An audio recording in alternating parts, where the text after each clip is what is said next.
Today we are going to learn how to determine the chemical formula for ionic compound. First thing first, we need to know what is ionic compound. Ionic compound is a compound that made up of cation and anion. That is positive ion and negative ion. So let's see what we have now. Sodium chloride. This is the ionic compound that we have. So what is the cation that consists in sodium chloride? Okay, that is sodium ion. For anion, it is chloride ion. So once we know the ion that made up the sodium chloride, we need to know what is the chemical formula for it. First thing first, we copy down the symbol of the element, that is NaCl for chloride. Then we exchange the charge of each ion to be the number of ions that consists in the sodium chloride compound. So it is NaCl. How to check whether this chemical formula is correct? We have positive charge and negative charge. From the chemical formula that you form, there is one sodium ion that carries charge of positive 1. So altogether, there is one positive 1 charge. For negative, we have one chloride ion that carries charge of negative 1 for each. So altogether, the total charge is 0. When it is 0 charge, this means sodium chloride, the compound sodium chloride is neutral. And this is correct. Let's see what we have. So magnesium hydroxide. What is the cation for magnesium hydroxide? Is magnesium ion. And anion is hydroxide ion. Same thing, copy down the symbol of the element. Exchange the charge for each other. This is 2. This is 1. So you will have magnesium OH 2. Check. There is one magnesium ion that carries charge of positive 2 each.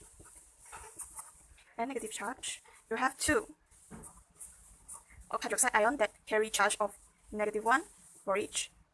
Together, negative 2. At the end, the compound here have total charge of 0. That is correct. We have aluminium oxide. Aluminium oxide has cation of aluminium ion and an ion of oxide ion. Okay, same thing. Copy down the symbol and exchange their charge to be the number of ion consists in the compound.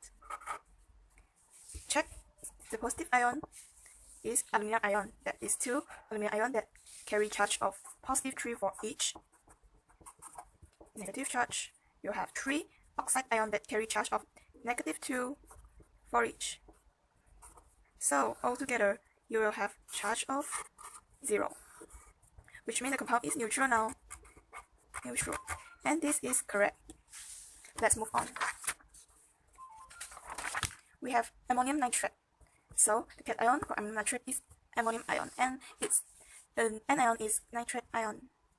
This NH4 NO3. After copy down the symbol of each element, exchange the charge. This is 1 and 1. So you have NH4 NO3. This is the formula. So let's check whether this is correct. You have one ammonium ion that carry charge of positive 1, and it will be positive 1 charge. And negative, we have one nitrate ion to carry the charge of negative 1. So you have altogether 0 charge. And yeah, this is correct as this is neutral now. The last element last ionic compound we have is zinc phosphate. Zinc phosphate for its cation is zinc ion, and phosphate ion is its anion. Okay, copy down and exchange the charge to be the number of ion. For zinc is 3, PO4 we have 2. To check, we have 3 zinc ion that carry charge of positive 2 each. Negative charge, we have 2 phosphate ion that carry charge of negative 3 for each. So altogether, you will have charge of 0. And this is correct. And we are done. Thank you for watching and see you.